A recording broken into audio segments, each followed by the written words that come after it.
Assalamualaikum. My name is Muhammad Azmi bin Azmi. Today I will explain about the lab link, which is process number 5.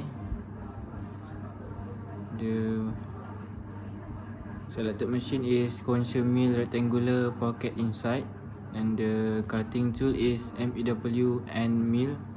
The description 20, 520, 10 and 3T.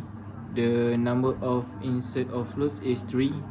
Size DC dimension in mm, which is 20 mm.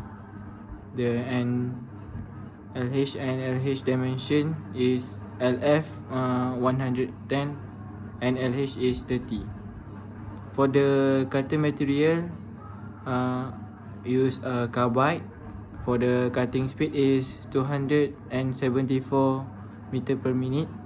The end mill diameter is 20 mm, and the machine max is 6000.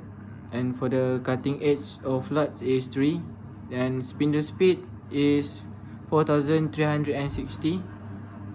For the chip load is 0.16, and the feed rate is 2093.